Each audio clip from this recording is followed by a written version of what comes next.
Salut YouTube, c'est moi à nouveau. Je vais encore faire une vidéo de 5 minutes. Cette fois-ci, je vais essayer de m'y tenir. Je croise les doigts, je croise les doigts. Je voudrais vous parler un petit peu du personnage, parce qu'une histoire, c'est d'abord et avant tout un personnage à qui il arrive des trucs. Et c'est important de bien comprendre comment on gère un personnage. Qu'est-ce que c'est qu'un personnage?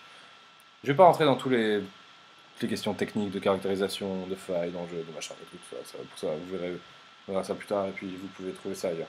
Mon but ici, c'est vraiment de réussir à juste désacraliser l'écriture, à pas en faire tout un plat. C'est pas la peine de faire 15 milliards de pages d'écriture sur vos personnages avant de commencer à écrire. L'important, c'est juste de comprendre l'essence de qui sont vos personnages. Ok, j'ai pris quelques accessoires ici, que j'ai emprunté à mon fils, pendant qu'il est chez la nounou. J'espère qu'il ne le saura pas. Désolé. Ok. C'est qui lui? C'est qui ce personnage? Ok. Souvent, moi, quand je demande de caractériser un personnage, on commence à me dire, bah, c'est un mec avec un costume bleu et puis un espèce de casserole sur la tête. Ouais. Des chaussures en aluminium, une ceinture en fil de fer. Ouais, bizarre. C'est pas ça, un personnage, on s'en fout de savoir à quoi il ressemble. Franchement, c'est vraiment très secondaire de savoir à quoi il ressemble. Ce qui est important, c'est de savoir qui il est à l'intérieur de lui. Qui es-tu, petit bonhomme? Oui, je m'appelle Steve. J'ai 21 ans, j'aime bien m'habiller comme un astronaute. Ça, c'est pas très important non plus. Et je vis seul chez ma maman. Non, c'est pas très important non plus. Ce qu'on veut savoir, c'est qui il est vraiment. Qu'est-ce qui le motive dans la vie? Pourquoi est-ce que t'es habillé comme ça?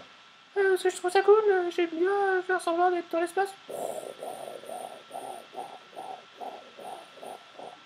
J'aime bien voler, mais bon, je peux pas vraiment voler, donc je saute comme ça. Ok, moi je rêve de grandeur. Donc on peut aller voir ses rêves, effectivement. De quoi rêve mon personnage? Bonne question.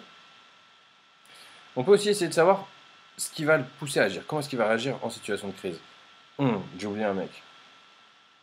C'est pas grave, je vais prendre le lion, ce sera ce petit bonhomme-là qui va faire la menace. Ah, un poisson vert. Est-ce qu'il va partir encore comme ça? Ou est-ce qu'au contraire, il va faire regardez-moi ce type-là. 2013, porter une armure, bizarre. Bref.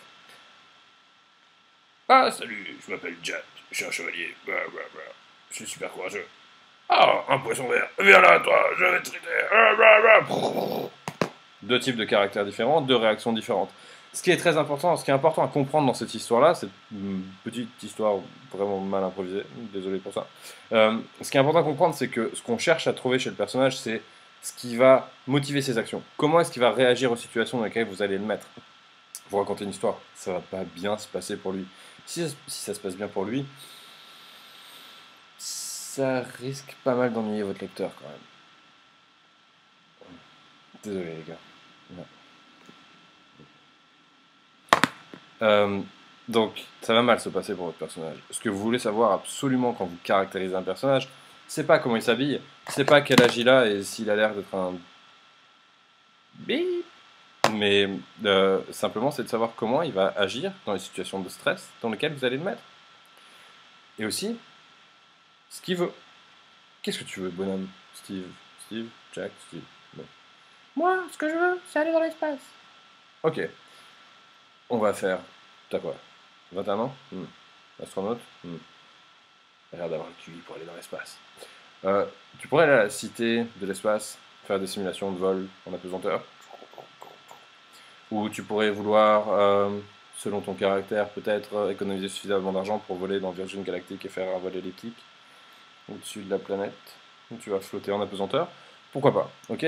Il faut après essayer de comprendre aussi quel est le vécu du personnage, dans quel univers il vient, à quoi, qu'est-ce qu'il aime, qu'est-ce qu'il anime. Est-ce que, est-ce que son rêve d'aller dans l'espace, c'est l'expression d'autre chose, ou est-ce que c'est vraiment l'envie de flotter dans les airs? Auquel cas, est-ce qu'il peut pas faire un saut en parachute? Ou du parapente? Ok. Et trouver ça, qu'est-ce qu'il veut? Pourquoi il le veut? Qu'est-ce qui correspond le mieux? Quel est le désir qui correspond le mieux à sa caractérisation et à sa personnalité? Moi, ce que je veux, c'est être un héros. Ok, mais quand tu enlèves ton armure aujourd'hui en 2013 et que tu vas au bureau, comment est-ce que ça se manifeste? Qu'est-ce que tu veux faire? Hmm, je veux permettre à ma boîte de gagner plein de sous. Ok, c'est bien ce que je pensais, espèce de bip. Ok. Désolé, j'ai pas du tout d'outil de post-prod pour faire les bips, alors je suis obligé de m'auto-censurer en live. Bizarre, mais bon, c'est comme ça. Euh, Donc, ok, son objectif c'est celui-là, ça correspond à sa personnalité, c'est bien, tant mieux pour lui. Cet objectif-là, c'est ce qui va faire agir votre personnage. Son trait de caractère face au poisson vert, c'est ce qui va définir sa réaction face au conflit, au problème qu'il va rencontrer. Ok. Et c'est tout ce que vous avez besoin de savoir sur le personnage réellement. Le reste, on s'en fout, c'est du décor. C'est bien pour vous, ça vous permet de vous représenter le personnage si vous n'avez pas la chance d'avoir des magnifiques petites figurines comme celle-ci. Et encore, j'ai pas trouvé celle que je voulais, je sais pas où il les a rangées. Si vous n'avez pas la chance d'avoir ce support-là, construisez-vous une image mentale du personnage en décrivant son apparence physique et son état civil, mais surtout concentrez-vous sur ce qu'il veut et comment il réagit face au danger. C'est tout ce que vous avez besoin de savoir réellement. Je vous dis à très bientôt, excellente écriture à vous, ciao YouTube.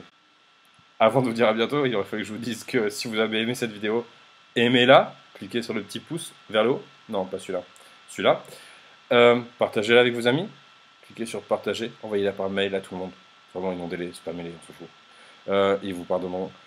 Et abonnez-vous à la vidéo si ce n'est pas déjà fait pour recevoir toutes les infos en direct dans votre boîte mail. Allez sur comment écrire un livre.org, tout attaché, C-O-2-M-E-N-T E-C-R-I-R-E-U-N-L-I-V-R-E.org. Wow, sacré URL. Et là, vous pourrez vous abonner à la newsletter où je vous enverrai aussi des infos que j'envoie nulle part ailleurs. Et voilà, trouvez sur mon blog quasiment 50, 100, je sais pas quand vous regardez cette vidéo, ça dépend, articles que je mets régulièrement, un blog que je mets régulièrement à jour avec de nouveaux articles sur l'écriture, mes points de vue sur l'écriture, sur l'éthique de ce que ça veut dire d'être un auteur et surtout un auteur indépendant. Alors, écrivez bien, écrivez des belles histoires, faites-nous rêver, et à très bientôt. Ciao YouTube.